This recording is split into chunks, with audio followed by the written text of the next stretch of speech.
Farm for Profit Podcast. Take a listen, have a blast. Farm for Profit Podcast. Learn about farming while having a laugh. Farm for Profit Podcast. Hey, Corey, you ready to introduce this guest? I love Farm Progress Show because we have now connected with people that we've been looking forward to connecting with for a long time. And I know I can just hear it coming out of his mouth already. As soon as we introduce him, be like, well, I'm the lesser half of the Barn Talk podcast. I'm a humble man. You know the stick already. You know the stick. All right, let's see if we can have a little bit of fun with this. Today on the Farm for Fun show from the 2023 Farm Progress Show at the Suka Manufacturing booth, we got a guest that we've been trying to get on for a long time. Actually, him and his son. And guess what? His son's still not here. He's hugging the porcelain right now. This guy has blown onto the scene of the podcast and social media industry. These guys, they're better than us, Tanner. They have several channels, and I'm just going to read some stuff here. 15,000 on Instagram. TikTok, over 190,000. YouTube, 88,000. Instagram on another channel, 25. TikTok on another channel, 161. YouTube, over 50,000. He's a silver-tongued devil, and the lesser half is what he's going to say of the Barn Talk podcast. Please welcome Tork from the Barn Talk podcast in This'll Do Farms. Thank you, boys. I was gonna be humble, but after that, I am the glue that holds it all together. I'm the creative force behind all of it. Are we all holding the mics? Because I can get rid of the stands. I'm going to sit closer to Tork. He looks a little lonely over here. Well, I'm so short, I couldn't put that mic stand in front of me, or nobody could see me. So this is kind of nice. We'll see how this plays. Everybody holding the mics here. So as I stated, we have been trying to get together with you and Sawyer, your son, for a long time. And the reason that we haven't is because we could always do it virtually, right? But we're only like an hour or two apart. So it needs to be in person. And it's still not happening. So instead, we drove 3 hours. Yeah. And only one of us came. I just figured it was because always someone had to stay back and do hog chores. Well, that's part of it, but it just the moons wouldn't align. It's something every time, and this time is no different. We were really looking forward to it, and Sawyer, he's been officing from the smallest room in his house this week. That's what he said. I had to think about that for a little bit. I said, Dave, what's the smallest room in your house? Well, that's funny because he didn't get it, because I told him that, and he goes, well, what's that mean?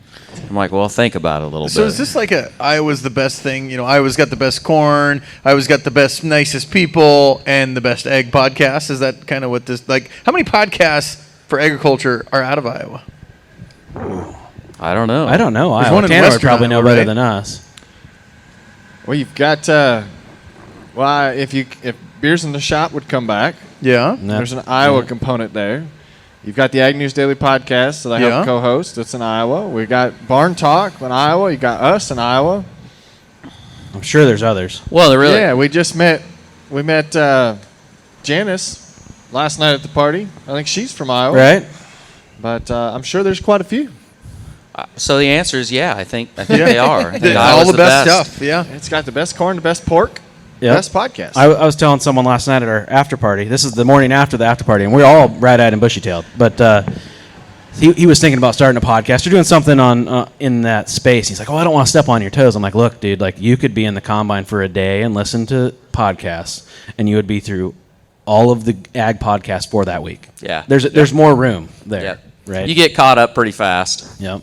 So let's wind her all the way back to the beginning. Let's get Tork Sawyer. Tell us who you are. So I'm Tork and live in southeast Iowa, Washington County, and grew up there. I'm the 5th generation, and my son Sawyer that farms with me and does all the social media. He's the 6th. We farm 400 giant acres down there, and we raise about 25,000 pigs a year for a contract finishing sites. And about 3 years ago, my youngest son Sawyer decided that he was going to join me on the farm, and he built his first hog building, and he needed something. because he knew that if left to work with me, somebody wasn't going to make it.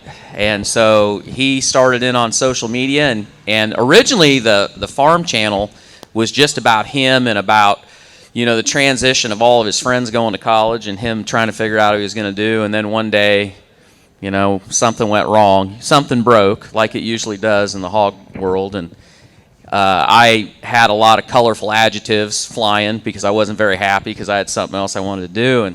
And I got in the video, and then after that, it was like, here, say something snappy. And then, so we became partners, and he does the heavy lift, and I just, I'm just me, and when things go wrong, I make my editorial comments. And then later on, the podcast started. We both are fans of podcasts. When I was selling on the road, I consumed a lot of podcasts, and we had this old barn we didn't use anymore, and we were up there one day, talking about what we were going to do with it, and we were like, we should just do a podcast.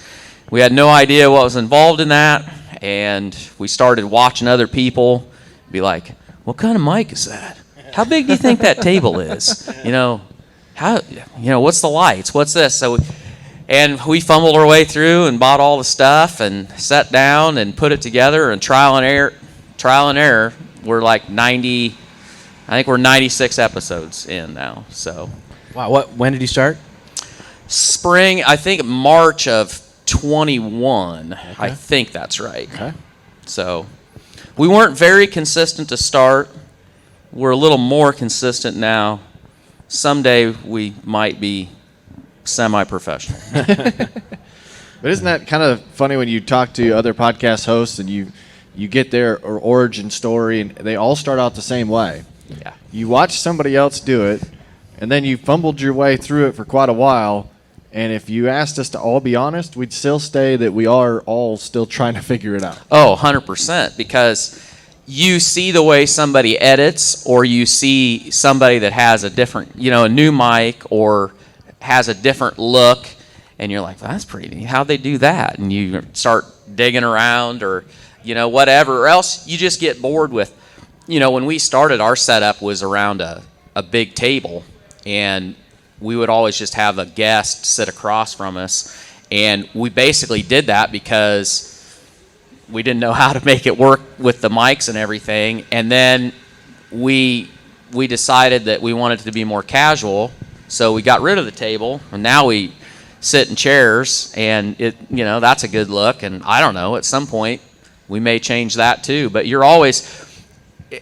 I think people that do podcasts, you also just have a love for other people that are doing it, and a hunger for, just some of it's worthless knowledge, some of it's good knowledge. But I listen to a lot of different stuff, and when you see something or you hear something, you're like, we should do that.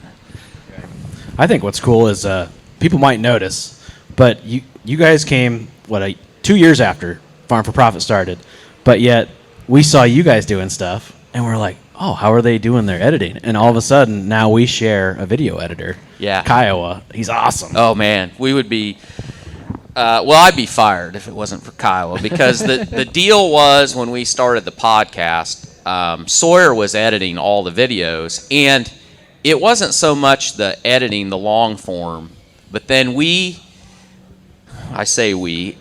Sawyer saw people taking that content and breaking it down. And so the clips that everybody sees on TikTok or Facebook or Instagram, those are just short form that's cut from our long form podcast or the farm channel. Well, we were doing that all ourselves. And when we started the podcast, Sawyer's like, you're going to have to edit it. And the funniest clips that nobody will ever see are the clips of Sawyer trying to teach his 50-year-old dad how to use Adobe Premiere, and my mom coming in there and Sawyer's mom coming in there and being like, now just calm down, because we would just be screaming at each other because, it wasn't doing what I wanted to do. And drag. Yeah, he's like, what is wrong with you? Hold down Control Alt 7. Do you yell at your spreadsheets, Tanner? So anyway, only in private. that's how we fumbled through. But then we found we had to get help because it was too much. And thank goodness for Kiowa, because he really makes a difference, and that's lightened our load a lot. Do you guys record your video and audio on the same, like you have a camera switcher, or? So, no, we use a Roadcaster, and then we sync it all up in post. As far as when we edit, we manually switch it on the. Okay. Yep. We make Kiowa do that, and Yep. that's got to be a Well, pain. so we still do. Sawyer's girlfriend works for us now part time. It's all part of my master plan to get a whole herd of grandkids. I'm trying to, we got to seal this deal. If you're listening to this and you have any means to message us, message Sawyer, DM him, comment, say it's time to get off the pot, buddy. We need a ring. If you want to take him ring shopping, that's fine. I've offered. We got to get this deal sealed because I'm not getting any younger. I need some grandkids. This could be the first brand deal at a jewelry store. I'm willing to do it. I don't care. Hey, you got an auction coming up with some diamond rings. We do. We'll send him down there. That's right. But she started editing for us about about 8 months ago. So she actually edits the long form, and then Kiowa cuts it up. That sounds cheap. I'll get back to you on that. This is how cheap it is. There could be a horse at my house right now. Ooh, so we've been that's building expensive. fence this summer, and Everybody needs a crazy horse girl. Crazy? No, pigs don't need hay and don't need fences. no, it could be. Well, it's good that we're connected with the auctioneering world, because maybe we could just start printing the flyers now, because there's a bankruptcy coming, guaranteed. By the time this all comes around again, somebody will be like, "Yeah, remember This'll Do Farm? Man, them guys are really something." Till I that, wonder whatever happened to those guys. yeah, till that horse came home. They got 400 giant acres. Is that like hectares? yes. Yeah, we're the only metric farm. We're the only Washington metric County. farm in Might as Iowa. well. Yeah. That way it doesn't sound bad when it's actually 4,000 acres. These got 400 giant ones. I like that a lot. So what came first? This'll Do Farm? Yes. Is that okay? Yeah, This'll Do Farm came first. That was the YouTube channel, and it's about a year and a half before we started the podcast. A spin-off of That'll Do Pig. So the story of This'll Do Farm goes way back to my dad. When he came home from the war and started farming with his brother, when they split up. So World War I? Almost. Okay. He was World War II guy. So how much time do you have? Because We got all day. I came along late, so he was 52 when I was born. My mother was 17 years younger than he was. So my dad actually was a fighter pilot, World War II, flew P-51 Mustangs. So he's got I can tell you some good stories about that world too. And then came back, didn't know what he wanted to do, went to college, and then decided that he wasn't interested in doing what he went to college for, and came back and started farming in '49. And when he had a 1/3 interest in 160 acres when he started, and he bought his brother and his sister out. And when they went to get it recorded, I think, or else when they were at the lawyer office, somebody asked him, "What's your farm name?" And he hadn't given it any thought, and he just looked at my mom and said, "Well, I guess we'll just call it This'll Do." And so it's been This'll Do ever since. So when I built my first hog building and bought the ground from my dad to put that on, that was my LLC, was This'll Do Farm. And so when we started the podcast, This'll Do, and it kind of fits how we, pretty much baling wire, twine, duct tape. Is that what it looks like in the plat book? This'll Do? Yeah. Really? That's pretty cool. I love it when people do unique names like that. It's like, who is that? There's a good one down there called Huber Hogs and Headaches. That's one of our neighbors. So you have a D, a T, and an F. What's your brand look like? Do you have a brand? Yeah, TDF. And you can make your own acronym off of that. It's not DTF. Not DTF? No. Okay. Somebody messed Dangerous that one Trucking up. Federation. Yeah. That's right. That is kind of neat how you can pass that down from generation to generation, and now it's going to continue. Like, it's building its a legacy on top of a legacy. Yeah. Yeah, well, that's what we hope. I mean, that's kind of the purpose. I tell this story a lot. I mean, we were just talking earlier. So a father and son farming, making a living off of 400 acres and some pigs. That doesn't happen very often. It's pretty hard to do in this day and age. Farming, I mean, walk around this show.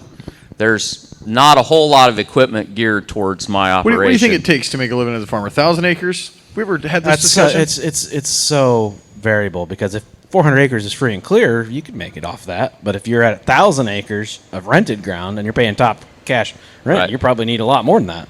Exactly. And it comes down to what your level of, what's your level of satisfaction as far as your personal life and machinery. What are you going to run? Mm-hmm. If it's all paid for and you're willing to not run new equipment and you know how to fix some things, I think you can get by just fine. But, yeah, and whatever it is today, you're going to need a few more acres tomorrow, because we've been running on, what have we been running on? Over 20 years for free money and operating notes that you could just roll because it didn't cost you anything, and we're out of that.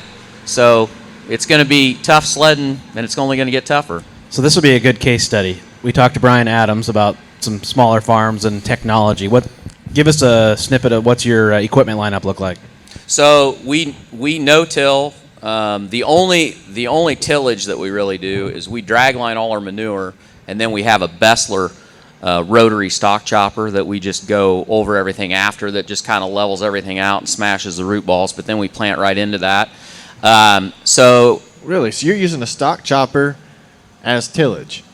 Basically, because when we're done drag lining, it leaves where we used to drag line on the diagonal, but David Zeeser, which anybody that watches the Farm Channel, he's been on there a few times, and he does our manure application, and he has the deer system. And so starting last year, we switched to where now we drag line it with the row, because we're putting it 2 inches beside. But even with that, it ridges it just a little bit, and when you run over it with that Bessler, it just kind of levels that out. And we just find it's a lot easier when you're running the next spring. It's just a little less trash. It breaks down a little better. Okay. So we're not purists. How often you got to switch knives? On the Bessler? Yeah. Well, I've switched them once since I bought it, and it depends. How ambitious are you? Right. How far do you procrastinate? So if you're like us, you procrastinate far enough. You go out there and you look at it and you go, oh, those are all So right. kind of like This'll stock do. choppers This'll do. / rototiller. Go a little bit. Okay. A little bit. So Anyway. just don't keep any new knives laying around. That's right. So you don't have anything to reference, and then it's still- like, that's not bad. I still remember that job as a kid, replacing those stock chopping knives, and God, it just seemed like they never ended. No. You turn the drum a little bit, and you're like, I should be done. You turn Yep. it again. 8 sides turns into 24. Oh, my You're just God. turning it. It is Turning nice. Anyway, sorry. continue. Yeah, so we use that. We've got my big tractor is a 7820, so not very big. We don't plant. David does our planting for us, and then we own the augers, the cart, the wagons, and David harvests for us. So Everybody does it different, do they? we're a stripped down deal. But the thing about it is, it works really good for us in the fact that David loves all the technology. And so, he's got all the goody go fast parts, and I get all the maps and the ride quality and all that. And I can be the last person in Jackson Township to start farming, and I'm still the first one done. So Well, and it's as much as excellent. planters cost with all that technology, I mean, you're probably money ahead paying the custom rate for him to do that. and get all the stuff. here's the thing.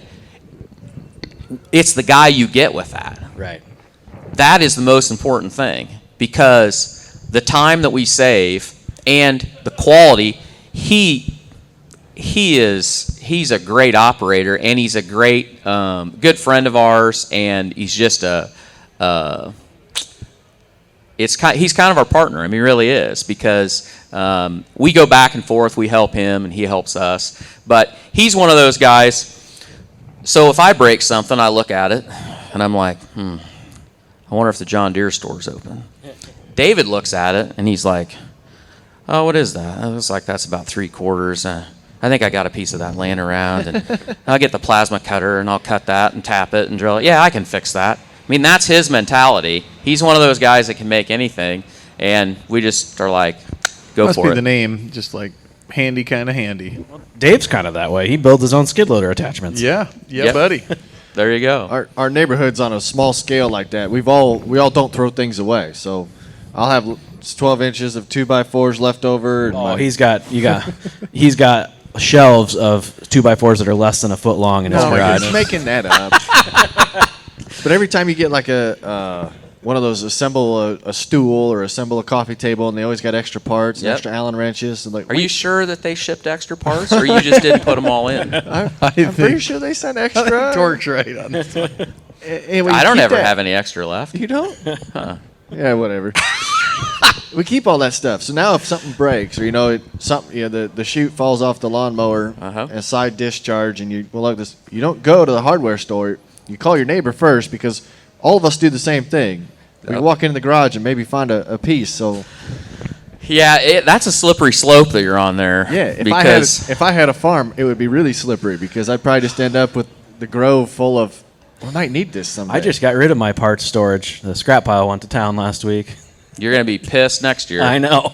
This is every baby boomer ever that you're talking about, because the parents lived through the 30s and they were taught to keep, save, reuse, hand me down, etc. And then I get called as the auctioneer, and it's just a bunch of crap on the farm, 100%. and none of it's worth any money. And then they're like, "Oh, we got to clean all this stuff up," and then it's just a huge pain of 100 years worth of stuff to save for that one bolt. I'm a proponent of, if you haven't used it in 3 years, throw it away. Yep. Throw it away if you 100%. haven't We'll touched sell it. Yeah, and sell it while it has value. I have a father-in-law right now that has some old Hyder wagons. He's like, "Hey, how much are these worth?" I'm like, $900, something like that. Well, hell, it's worth just keeping them.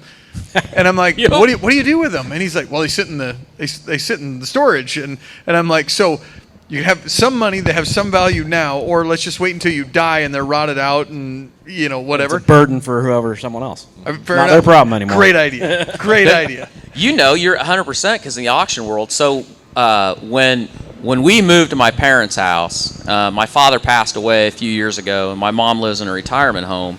And their house, my mother was a collector. Yep. And she had all this priceless, glass, plates, china. Yep. And I thought it was really interesting because they came from the generation where that was very valuable, because they came from a time where you didn't have money. So when you had the money to buy a nice set of plates like that, China was a big thing. But today, when you take that stuff to an auction, it's not worth anything tell people because all It's the in time. silver. It's pewter. I've been married 20 Yeah. years, and we have never had a China hutch. Right. Okay. Then think of every entertainment center. Like the 90s, you had to have an entertainment center, and now we have flat panel TVs. Yeah. It became functionally obsolescent. Yep. Nobody's buying it. So who is the buyer set for all this stuff? And then the generation after me was we need less, minimize. Mm-hmm. So millennials are smaller, don't need it. I didn't want to get my driver's license until I'm 22 years old because I don't need all this stuff. Mm-hmm. And I don't even know what the next generation's doing. We lost the buyers. Yeah, that's exactly right. So- 100%. That's why tiny houses came along. I know. So did your mom have, like, you said china and plates. Did she have it where the plates were, like, on the wall, on display, or up above the cabinets? Our living room had a two-top plate rail all the way around it. Yes. So, funny, I guess. When I started dating my wife, she was into, back in the 90s, she was into that country, like, taking junk and making it look shabby nice. chic. Yeah, whatever you call it. Yeah, uh-huh. And so I don't think we were even married, and she wanted to go to a flea market. And we go to this flea market, and we're walking through there, and I'm just looking, and I'm like, yeah, my mom's got some of that. Yeah, she's got some of that, too. Yeah, I think she's got that whole collection. My wife now is like, what? And the first time she came to my house for a meal, she was just sitting there the whole time, just like, she'd never seen anything like it. She wasn't not making eye contact because she was nervous. She was not making eye contact because there were so many other things to look at. Oh, yeah, it was like, it made an impression on her, let's just say that. So Tanner, does your mom collect anything? No. Or grandma? My grandma's, yep. So Spoons? Because, no, I did have a boss, though, that every time I went somewhere, he collected spoons. Yeah. He wanted a spoon from You everywhere. got a spoon from Oh, every yeah. state? Yeah. Nope. No, Who my sells spoons grandma's. for states? Oh, every gas Airport. station. Yeah. Airports. Yeah. you my can get a grandma's. snow globe, too. Yeah, I get that. We might have a shot glass collection. Oh, that's cool. Yeah. But no, my grandma collected glass boots, glass shoes. Yeah. So she's got a whole bunch of glass boots and shoes. And then my grandmother-in-law, my wife's grandma, has glass dolls. So you talk about the plate rail. Yep. She had the shelf full of dolls. So you get in there, and not only do you have collectibles, but now they all are looking at you. That's just creepy. That's creepy. Don't collect anything with eyes. Yeah, That's my grandma creepy. had dolls and the bears with the wooden faces. And my mom, I don't know, I don't think she really liked them, but my grandma always got her a precious moment. You ever Yes. seen those? She has a collection of those, and they're worth nothing. But I tell you what, when somebody collects something, it makes it really easy to get them a gift because you get to that point to where everybody has what they want. They go buy what they want. Mm-hmm. But like my grandma, she's glass slipper. I would try to remember. I don't think she's got anything in this color. And then you get her a $25 glass shoe, and she's tickle pink. What if she really didn't like that, but everybody in the family just thought they did, and when you left, she's like, God, if these kids get me one more glass shoe, I'm going to throw it out. That's how my mom was with the precious moments. And my grandma also thought my mom loved cat things because she liked cats in real life. So she's got like a cat hanger, all these cat pins. Like they used to bedazzle like your Canadian tuxedo. Yeah, she had like a absolutely. cat on the back of one of those. Rhinestones. Yeah. I forgot my rhinestones this morning. Yeah, Damn Denim it. Dan. That's exactly what it is. I guarantee you. Yeah, and then if you're self-conscious about making sure they think you like their gift, you probably had to put that item on the front of the curio cabinet. I was just going to say that. That's the worst thing about getting a gift from somebody that you better display that you're it. fairly close to, because then you can't just pitch that sucker when they leave. You got to keep it. And this is something I will give. Women are much better at this than men are, obviously, because I never thought that stuff through. But literally, we had I don't even remember what it was. It had to have been a pillow or something. And we had a good friend of ours that gave this to us, and we were having a summer get-together like 3 months later. Just always have to put it And out I when come they in the house, and this is sitting out, and I'm like, I thought you threw that away. And she goes, you can't throw that away. You know they're going to know if we... Yeah, I had to put it out. I'm like, damn. No wonder women are just like constantly, I don't know, scattered maybe. I don't know how you keep it all straight. She had it filed, though. She knew to bring it out. My wife does. I am guilty of doing this to an extent because my wife will call me out on it. If somebody gets me a shirt or a new hat, whatever it is, like we got a new hat yesterday from Dane Jessup, and I knew I was going to see him at the party last night, so I threw his hat on to make sure he knew that I got the hat and I'm wearing the hat. That's just because you're a good promoter. I came out of the hotel room with the same hat on, and I had to take it off since Tanner had it on. Yeah, mother-in-law gets me a shirt. I make sure when we do a birthday party or we do whatever it is, I'll wear the shirt that my mother-in-law got me. Yeah, just proving I didn't throw it away. Every relative of Tanner needs to get him like a shirt with their face on it that he has to That'd be wear. easier to remember. How about the yeah. gift that Dave and I got you? Do you display that? I do display that. That comes out quite often. The old golden putter. You should see a picture of that, Tork. Just wait. I'll show you a picture of that. It's hard. It's hard adulting. It is hard. His putter's hard. I'm trying to think of how we can put that on the YouTube channel so our listeners can totally get the full Kiowa context can get the of picture and pop it up there, and it'll be like one of those sounds. it. It's not gonna. It's gonna have to say this is a putter. Full disclaimer. About it. Mirror image. All right, of let's Corey. reel it back in. Okay, Mirror when did image. the pigs come No. into the farm? Ooh, okay. Yeah, so I grew up, we had 160 sows, fair to finish, and then when I got out of high school, it was the early 90s, and the hog business was great, and a neighbor of mine, Gary Ledger, he had moved to Williamsburg, Iowa, and was selling his sows and his farm, and he had like 120 sows, and I bought that, and we combined it together, and my dad and I farmed together, and we had about 400 sows. And we went through 95, and 95 wasn't real pleasurable, but we got through it. And then 98 came, and 98 was a learning experience, and everybody learned that you either needed to get real big or go home because the margins were terrible. And we made the decision that, and my parents were older at that point, and we had to either invest a lot of money or change what we were doing. So that was when we switched to buying pigs. We got rid of all the sows. And that was when I went to work off farm. I first went and I did construction.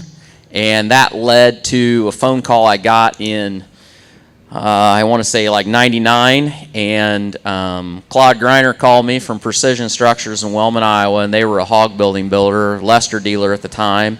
And they needed somebody to run their install crew as far as firing up all the buildings. And they were building a lot of buildings at that time. And so I took that job, and at the same time I took that job, we got out of buying pigs and we rented our buildings out to a local integrator, and they did the labor on them. And I really had I was pretty sour on the hog business because just about cost me my marriage. I mean, the 90s were really tough. The late 90s were real tough. And I got started with Precision, and after doing that about 5 years, they had a salesman that left, and I became a salesman. And people that know me now would say, yeah, that probably makes sense. You probably were pretty good at talking to people. And I was, and it was a good fit, and I enjoyed it. And I would say that working there was probably the most pivotal time in my life, in the fact that working for Claude, it was like getting a business degree for free, because I rode around with him a lot, and he was a guy that was into a lot of different things. And the advice that he gave me, and just watching him work, and the deals that he made, and how he set up, his family. I learned as much from that as I did selling. And he said to me one day, he's like, why haven't you built a hog building? He's like, what, you're just going to hold on? You're just going to hold on? He knew I had soured about all of that, and I had a lot of, I didn't know if I wanted to get back in that. And, he just kind of called me out on it, and he said, there's no way you're going to hold that farm together unless you get back on the train of hogs. And so I did. So in 2010, I built my first finisher. So basically about 8 years of no pigs, and built my first finisher in 10, and then I built another one 3 years after that, and I built another one 4 years after that. And then that got to where Sawyer was choring for me when he was in high school, and when he made the decision to come home, I said, well, you need to build a hog building, because there isn't enough there. You're not going to want to just chore my buildings for the rest of your life. And so that opportunity was there, and he took it, and then we've kind of come full circle. Then I came home to the farm 3 years ago in 2000. So in 2015, I left Precision. I was tired of being on the road. I did a lot of stuff in Missouri, and I wanted to be closer to home. My parents were getting older, and so I went to work for the integrator that we feed for, doing their contracts and grower relations. And my biggest regret is not signing up Corey Hillaboo. We could have had probably the best grower that the system ever had. That is where Tork and I met. But he just was, he was 8 feet on the wrong side of the gravel road.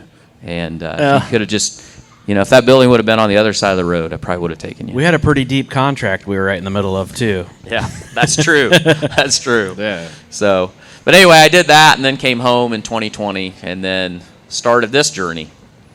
So, do you remember how much it cost per space to build those barns? Oh, yeah. Well, so when I started selling,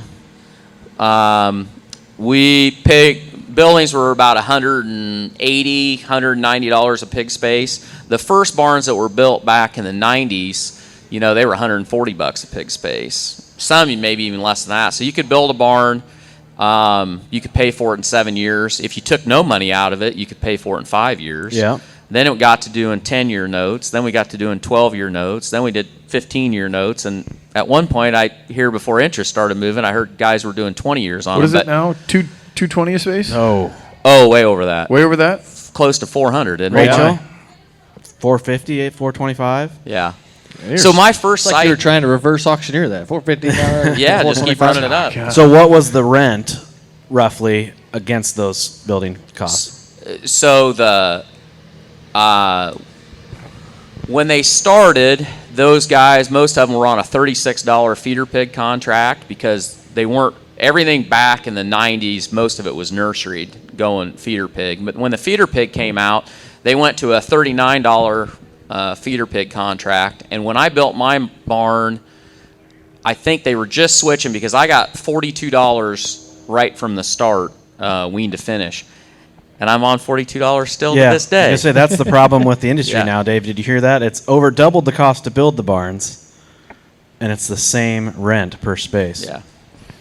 Well, we're feeding just as many people. We just got to do it with the same amount of acres. Is it industry? same thing, right? Something's got to give there. It does, and part of the problem is that nothing in ag is paying all that well. So, you still have guys that look around and they're trying to figure out a way to help their bottom line on their grain operation. So the manure still has some value. Right. I'm certainly not endorsing the idea you build a hog building for the fertilizer because Right. it's not worth it. However, there is value there. And if you're trying to bring another generation back to the farm, what's the thing that can bring another generation back? Yeah. I don't know what it is. But for a long time, even if you had to subsidize it a little bit by that older generation, that hog building still worked. But now we're on the ragged edge of whether you can make that work or not. So, Corey, I got a question for you. I hear this all the time. So, nothing's making a lot of money in agriculture right now, right? Yep. And so, we're a Farm Progress show, and there is over $1 billion. Someone's making money here. $1 billion worth of equipment here that people come to look at, buy, etc. And I'll sell a farm for $1.5 million and say, I'll just write a check for this one. Ooh. What do you mean this one? So, is it that polarized that there's guys that are making money and then a majority aren't? See, it's or just the guys I talk to that aren't. So from the banking side of things, it's the fact that most producers are asset rich and cash flow poor. So there's money being made. There are positive margins, but it usually gets reinvested into a more reliable piece of equipment or a more productive piece of equipment or repairs to a facility to meet a guideline that increases the value of their balance sheet. The assets go up, but it always feels like, to an extent, that there's never any cash in the bank. So that's how farmers would be able to tell you that, times are good right now because they usually don't have anything borrowed on their operating and they're sitting on cash in their account. But now, what we're currently seeing is there was a long period of time to where we didn't upgrade any equipment. One, because couldn't get it, right? Couldn't keep up with supply on the new manufacturing. Now we got the opportunity to buy new. That's why prices are inflated on the equipment side. You pay more for what it's going to take to produce this crop. Inputs up. So my take is there's still money being made. If you purely didn't change a thing on your farm, didn't reinvest back into your farm, you could pull a good wage out of agriculture. Right. But then you're at the whole point of the expense avoidance of upgrading your equipment is you don't have to have repairs, or you shouldn't have as many repairs. Yeah. So it's an offset. It's a tough balance that a lot of our listeners and my customers have to deal with. Yep. I don't know the economics, but I know the pig industry has gotten so vertically integrated. So a lot of these integrators that we talk about that own the pigs and are paying people to rent to grow them for them, they own the feed mill, they own part of the hog plant and all that, and the meat, even the labels on the meat. And someone's making money somewhere. Like a couple years ago, the box beef was so high, they were making good money. But yet still, the rent hasn't gone up. Where's it going? Right. Shareholders? Well, I think the other part of that equation is demand. So there was a time in there where there were some guys that were paying more on a contract, but then we had the slump in prices we got now, and we've lost over 200,000 sows have been liquidated within the industry, and there's parts of the country where there's buildings sitting empty. Less so, that's getting better now, but there was a time a year ago where there were guys that had no contract. They had a barn with no contract and nobody to put pigs in it. So when you're in that environment, you can go down and pout all you want at the home office, and they don't have any incentive to give you any more money per pig. For us, we feel like that we're going to have to find our own avenue of making the hog side more profitable for us. And I talked about this a little bit yesterday. Right or wrong, what we're doing is we're working with a company called LWE, Livestock, Water, and Energy, and we're going to start separating all the manure out of our barns, turning the manure into basically a dry product. It's between 12 and 15%, and we'll spread that. Recycle the water, and so the water will go right back into our cisterns, and it's reverse osmosis and pasteurized and less than 70 parts per million of dissolved solids. And for reference, the only reason I say that is because people are like, well, is it clean or isn't? Well, your average municipal well is over 100 parts per million, so it's cleaner than what most water coming out of a city well is. And we're going to capture the carbon credits. And the carbon market is like a Wow, West. I mean, yeah, it truly is. And we don't know for sure what that's going to look like. The only part of it I'd say that is pretty clear and solid from what you're going to get is that through the Inflation Reduction Act, what a great name for a bill. If I was a politician, everything would be some form of that. Stimulus and inflation reduction. Those are, everybody can vote for that. It doesn't even matter what's in it. Tax Reduction Act. I mean, Yes. It has nothing to do with taxes. Yeah, absolutely. It put language in there to strengthen and extend what they call the 45Q carbon tax credit. And so the carbon credits that we produce, we will submit them to the Treasury, and you'll get a tax credit annually, once a year from them. And that's pretty much written in stone as far as the price and all that. Okay, then you get into the carbon market. And what's weird about the carbon market is it's somewhat quantity, because these companies like to buy large blocks of them, but it's also quality. And quality is in the eye of the beholder. So when you see that some of these people like Bill Gates are buying up old growth timber out west, part of the reason for that is because that timber sequesters carbon, and that's a high quality carbon credit, because you've got the story that, oh, this timber is 400 years old and all that. Whereas the people that are doing carbon sequestration from the air, I can't remember what you call that. That's not very sexy. So that's not the price they get for those credits are variable in that way, and we don't know how that's going to work yet. Don't we do that when we breathe? Yes. We take in O2, exhale CO2, so we make Yeah. so we're That's not the very opposite. You just put carbon back into the atmosphere. yeah. So I make carbon. You put out methane when you fart. But you So, see, you don't hold so it can inside. I sell that too, like carbon credits? You got to hold. You got to hold it. You gotta have a You got muffler. to hold it. That's the only way you get credit for, is if you hold it. Get a That's DPF kind of a and means to an DEF. end. So you can only breathe in. Oh man, that's a lot to unpack. I'm really interested in what you're doing. I said that a few years ago. It's like, because we have to haul our manure 6 miles on one field, and it costs us so much in trucking, right? Because it's mostly water, Right. right? So if you can take the water weight out, at that 80%. point, then you can haul it in a what do you haul it in, like a side dump? Yeah, you can haul it in a side dump, or you can, like a walk-in trailer. Right. Basically, just like they haul turkey manure around. You could even take it another step further, and you could pelletize it, and then you could Compost probably it. run it through a strip till machine. Yep. Or compost or whatever, be very valuable, and that could go more than your county. It could go states away, type Right. of deal. So You can be profitable, Corey. where does the nitrogen go in that? Because every time I've looked into these screw presses and things like that, like they have a water that they're calling like a compost tea or whatever that has a lot of the nitrogen in it, and then the dry has P and K. So that's the difference in this process. So the technology that they're utilizing came from the fracking industry. It's what they use to clean up heavy water. So that water a lot of it was 250 parts per million dissolved solids, and hog manure is more in that 125, whatever. But the water does not have the nitrogen in it. The water does not have the salt in it. Doesn't have the phosphorus in it. The water's clean enough to drink.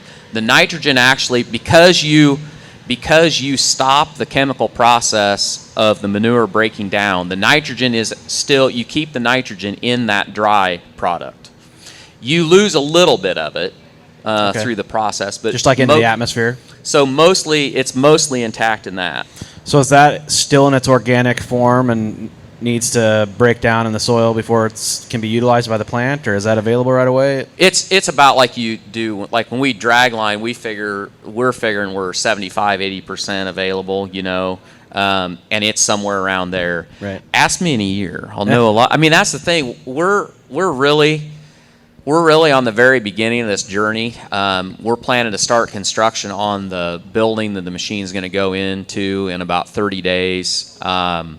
I've seen the machines running, but they're not doing what we're doing. Yeah. And the other part of this that's really difficult is they're doing a lot of it. They're doing a lot of work with this in dairies. Yeah. And dairies are really, I shouldn't say this, I'm going to piss off the dairy guys, but they're simpler. And the reason they're simpler is because part of the carbon question, the amount of carbon that you're sequestering, that has to be calculated.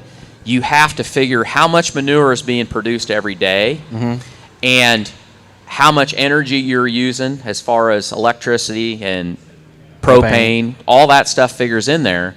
But in the hog operation, we get pigs at 20 pounds. They go out at 300 pounds. We get double stock sometimes. Dairy, The same every day. yeah, it's the same every day. It's very linear. So when they are calculating the algorithm, it's much simpler. When we met with the engineers that create the algorithm for this, and they started asking us questions, they were like, this is going to take a little time, because basically we had to give them 3 years of what our inventory was and monthly weights and all our utility bills, our manure management plan, to help come up with that algorithm. So, And you can go deep. Like you can even go to like, how many miles were you trucking the manure? How many trucks did you have on the road? How much diesel fuel are you saving? How many jugs of DEF aren't going into the landfill? It's 100%. Like, it's crazy how deep you can go with it. The other thing I will tell you is this: the quality of the manure should be better, because once we get through and the pits are basically down to a manageable level, we'll never have more than about 12 inches of manure in the pits. So when you empty that pit once a year, a lot of your manure has broken down and gassed off, and you're really not getting the fertility value out of that. When we're processing it, like they like to say they're processing manure in real time. By that they mean that each one of our pits is going to be processed every 21 days. So the amount of breakdown is going to be minimal. Do you think that saves on wear and tear on the building? I mean, there's a lot of acidity and corrosiveness in hog buildings. Like, if it's not, you still have manure there, but since you're refreshing it, is it like flushing the toilet a lot? It doesn't get the... Should be. I bet the propane guys will like it, be. because an empty pit seems like a cold barn. Well, that's what I was going to ask. Is you can't, without having proof Never of thought about concept, that. you can't build a barn with a 2-foot pit just in case, because if it doesn't work, now you've got a barn with a 2-foot pit. Yeah, I think that's where the industry, it all has to get figured out. If it does work, I pray to the good Lord that it does. If it does work, then your cost of building that building will go down, because then there is no reason to build that 8-foot pit. Right, concrete's expensive. And you're cutting, I mean, you're going to take at least a third of that concrete cost out, which if I was a building contractor, it'd just help my margin quite a bit, probably. But there you go. Is this something that you're capturing the methane from too? No. But it could be. No, it's not, because you stop that chemical process, so the methane is never created. So one of the things I think that's interesting is when these guys started, they really wanted to focus on the swine industry, because they felt like everybody in dairy, or a lot of people in dairy, were moving towards methane digesters, and they felt like that they would look at them as competition. But what has happened is people that have methane digesters still have a lot of the same problems, in the fact that the digester doesn't take the salt out of the manure. So if you're in a situation where you're land limited and you're applying all this manure from your dairy, there's a lot of places, especially Wisconsin and Michigan, where guys are having a lot of trouble because their salt level's getting too high. This putting this on the end of your digester and digesting and separating the water, taking the salt out of the water, because then you can irrigate with it and you don't have the corrosion issues and you don't have the salt, and then running the sludge through that, you pull the water out of it, make a dry product that is easier to transport, plus you get the salt out to where you can apply it and you don't have those problems. So they didn't think they would have as much interest in the dairy world, but it's huge. So both you guys, just listening and talking, thinking here, you're both influencers, but you're both early integrators as well. I mean, I've seen you try new products and new microbials and stuff, and you're talking that maybe nobody else has done this yet because we don't even know if it's going to work. Right. Then maybe we could make it. What's the risk in being an early implementer versus being the old guys? I'm going to let you guys just screw up, and then I'm going to test it out once you figure all this crap out. Do you like being early implementers? Yes. I imagine this is very expensive to do. And I Yes. imagine they're probably footing quite a bit of the bill. Yeah, Because it's it not is. a proven technology. I mean, Tork can't go spend millions on something like this. So do they want to test on my farm too? Well, I think I think they will. I mean, I think they're looking to move quickly. They've got a fair number of people that do have contracts with them to do sites. It's just a matter of getting it. It is a process of getting the algorithm done and all that. But to your point, I feel like I might be I don't know. I'm crazy. Like Sawyer and I talk about this all the time when we're doing all the stuff we're doing and you're just exhausted and you're like, are we crazy? And then we look at each other and go, well, yeah, we are crazy, but I wouldn't want to not be the way I am. But, okay, I'm 52 years old. I'm 52. And I look at it as, do I have 25 harvests of good harvests? I don't know if I have 25. Maybe I have 20. Maybe I'm like my dad. Maybe I've got 35. But I don't have very many. And if we're going to keep this farm viable, if there's going to be a seventh generation, to your point, I'm not waiting on my integrator to call me up and go, you know what, you guys are doing a great job. We want to give you $5 extra You're one of pig my favorite space. people. We Yeah, just appreciate all the hard work you've done. because it's not going to happen. So And nothing's going to get cheaper. They might send you a rack of ribs or a loin at Christmas time. But Right. that's about what you get. If you're Maybe. lucky. Wait, so is there a word like? Okay, so I test software for people. I'm a beta tester. Yeah. What's the agriculture word for early implementer? Are they Slow. like It's a a slow something kid. tester? I was gonna joke and say influencer Yeah? because it feels like or maybe when we hate the word influencer, we like creator better. But if you think about those that are in that category, usually get to demo tillage tools first. They get to run the see and spray sprayers. They get to do and try. Right. Because they want the opinion out there. Yep. Now, most of the time, the companies want a positive opinion. We need a new word. I don't know what it is yet. So before we get off pigs, because this is probably the most we've ever talked about pigs. Yeah, where are we at on the Right. time there, Dave? We're 3 getting there. hours. Don't worry about it. Don't worry about it. We've referenced 1998 in the hog industry quite a bit on the podcast. Tanner's family went through it. I wasn't in the hogs. Yeah, I that's know what- of We it, doubled the size, gestation and farrowing rooms, 1998. but you went Added through a it. finisher in 2000. You went through it, and I just want to hear for our listeners what happened. What happened in 1998? What led up to it, and what did that do to the industry? So you had really good profitability within the hog industry, and Washington County, Iowa was just kind of like it was like a microcosm of everything going on. North Carolina, same way. Production was getting better. Genetics were getting better. Facilities were getting better. So production was getting better. We were all raising more pigs. We were making money. So I remember being 21 years old, and we didn't have great records. And that's the other thing that was starting was for a long time, people, the way they decided how they kept records was whether they had money in the bank after you sold pigs and paid the feed bill. But record keeping started getting better, and I remember being 21 and the hog market was almost $70 a hundredweight, and my cost of production was somewhere between $40 and $45 a hundredweight. So even a soft kid from Washington High School could figure that out, that we were doing okay. But the production kept getting bigger and bigger, and demand leveled out, and then demand fell, and it was a perfect storm. So it happened, 95 was a little bit that way, but it didn't last very long. But 98, the market for feeder pigs and weaner pigs really collapsed. And so a lot of these guys that had been selling weaner pigs, you went from where you were getting $30 a weaner pig. There were guys that you're lucky if you could get somebody to pay the freight to take them. So the cash burn, and we were getting 20 cents a hundredweight for pigs we were selling. So how'd the demand go down? Like, what was the background to So- why? How did we go from 30 to 0? Yeah. So the export markets at that time, it wasn't like it was today where we count on China for, 40% of the market.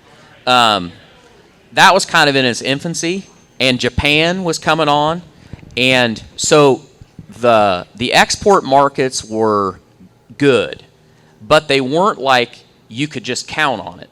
And there were a lot of other countries around the world that still had hog production to where you could play one against the other, and Taiwan had a pretty strong hog production. They had good production. The EU had good production. Well, what happened was we priced ourselves out of the market. Our prices got too high. The world price was lower, and everybody had good production.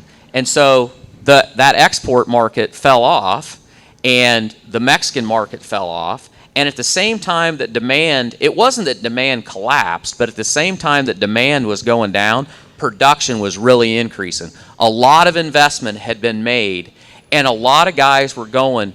When we had 400 sows, that was a pretty good size operation. Between 95 and 2000, nobody had a 2,400 sow unit. 1,200 sow unit was huge at that time. But guys built 1,200, and 1,200 worked so well. I mean, Wendell Murphy talked about they used to build 600. And 600 went so well, they decided to build a 12. They built a 12, and they're like, wow, this went great, and production got better. Built a 24, yeah. built a 5,000. And that's how it went. So at the same time that demand started to wane, production just, woo. And so it was a perfect storm, and it just caught a lot of people, and the margins went to nothing. And then when it came back a lot slower, not like in 95 where it bounced back. And so it wasn't the initial, it was that long-term cash burn that guys they didn't have enough collateral and enough powder. That's why they say, keep your powder dry. Well, they ran out of powder. Well, it seems like it's hard to sometimes think of a pig as a commodity like corn or oil, but I mean, we saw a couple years ago that oil actually went negative. Yeah, right, 100%. So that's crazy. Yeah, it is. What do you think? Should we play a game? Oh, How do you wanna, you're the game guy. We haven't done it yet. We've had such a great conversation. You were all worried about this last night. I was stressed. Well, you started talking about geography. Sawyer, yeah, and I realized I don't even have He was that just trying game. to screw you up. I don't even have that game So yet. on your podcast, do you have a game?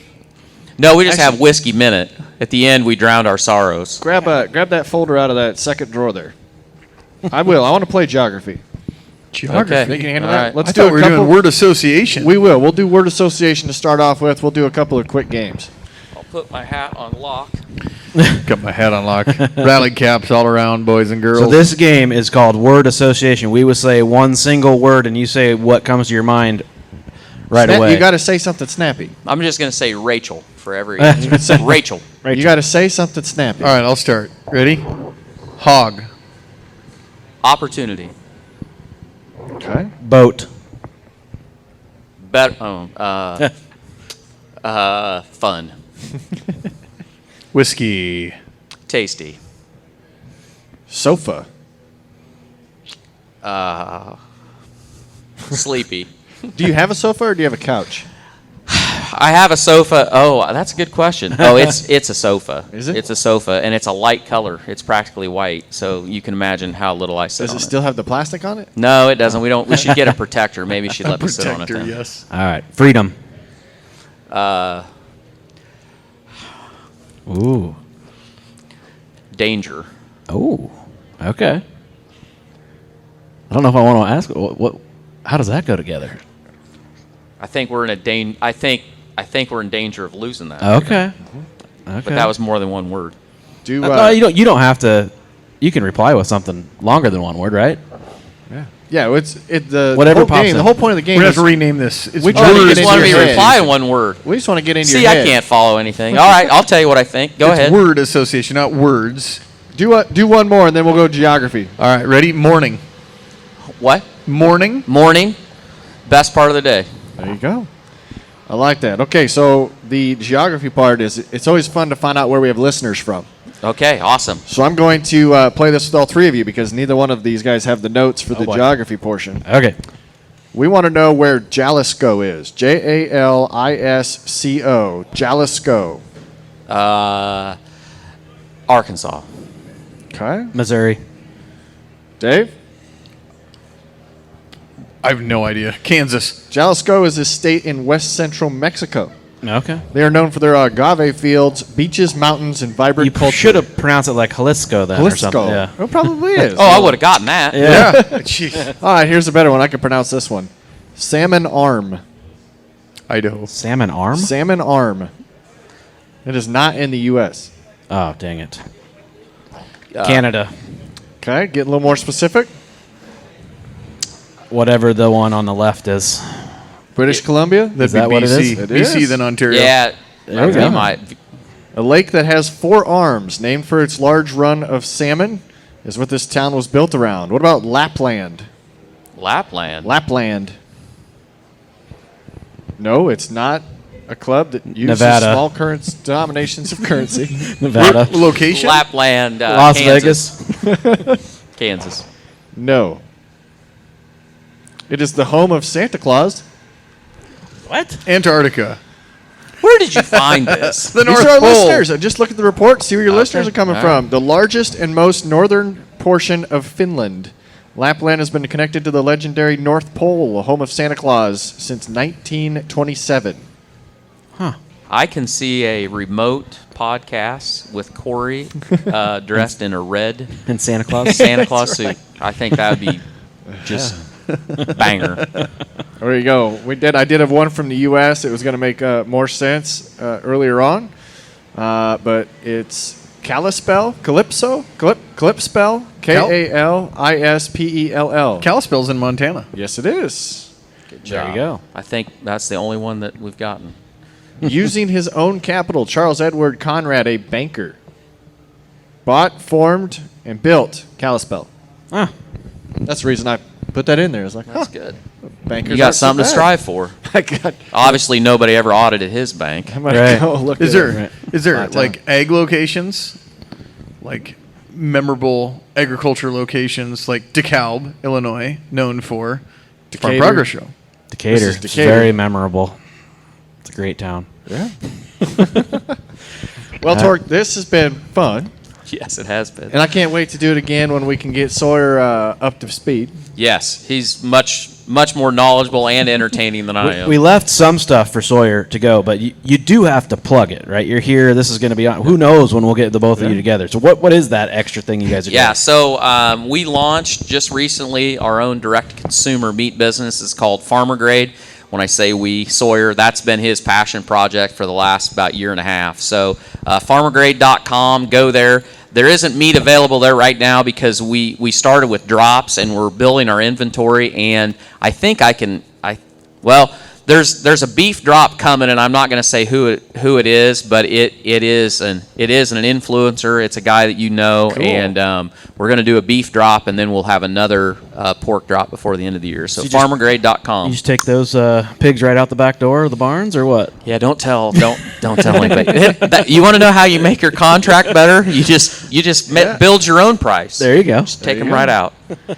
I like it. Well, plug your socials and the platforms for everybody to follow you. Yeah, so you can find us just about on any platform at Barn Talk, whether it be Instagram, TikTok, Facebook, and also our farm channel is This'll Do Farm, and it's on everything, YouTube, TikTok, everything. So love Barn it. Talk and This'll Do Farm. I appreciate it. Yeah, we got one last question. Yep. What do you enjoy most about being a farmer? The chance to work, the chance to build something that will endure, and working with my family. Yeah, that's great. Seems like a pretty good answer to me. What do you guys think? Sounds great. I really enjoyed this. Yeah. Maybe it was better Me without too. Sawyer. It was. He just cuts me off and makes me look dumb. Yeah. That'll be the clip that Kiowa pulls. It will. There should be some good ones on there for you, Kiowa. So Yeah. I say crack a bush light. You deserve it. Amen. Thank you, boys.